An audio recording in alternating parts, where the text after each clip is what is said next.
Analogue Cultures and Toehold Details.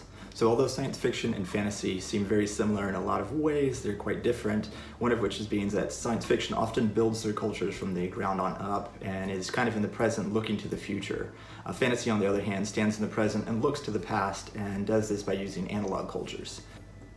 Analog cultures are the real-world cultures that we use to build our fantasy worlds.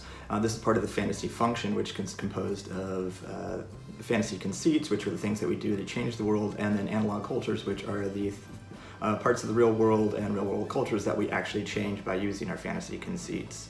We do this to make the audience focus on the fantasy conceits by keeping things constant. So if you think of this as kind of an equation, all these things are constant, so you can look at the slight changes to the function itself. They anchor the story to the real world, and that is what's really important for audiences. They do this with toehold details, which are little details in the story and world that signify what analog cultures are being used. For instance, if you had a honor-based culture where they fought for their daimos using using katanas, you'd really, this is a samurai culture from the specific time period of feudal Japan. So that's one thing to know about analog cultures, is that it's not just a culture itself, but also a time period. So, medieval Europe is very different than Dark Ages Europe versus the Renaissance. So it's time period as well as culture itself. And they use this, again, to make a constant so that audiences can look at it and say, oh, it's this, that's familiar, now I can look at the unfamiliar bits.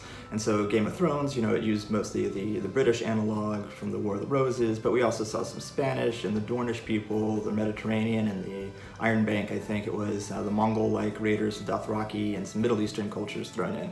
So you see all the analog cultures and how they're used with the fantasy conceits. Again, they're a shorthand to get across what the author wants the audience to focus on by making the audience not focus on it because they already understand what it is. It can be a little reductionist or simplistic if you do it that way, mainly because a lot of people are just trying to get their minimum credibility threshold, as in most people go, oh yeah, that's the Spanish, and then move on.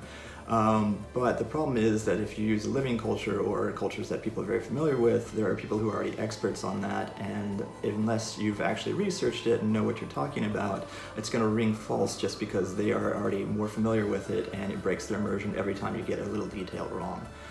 The other extreme of that is to just take the culture that really doesn't belong to you, which is an appropriated culture, but that's another story, that's another topic that deserves its own video. So really, to master the analog cultures and toehold details, research and respect is what you need to do. Spend all your time getting your facts right, feeling comfortable with the culture itself, the time period, all the little details, and know which ones are going to signify to the audiences and which ones you can change. And with that, you can build some better worlds.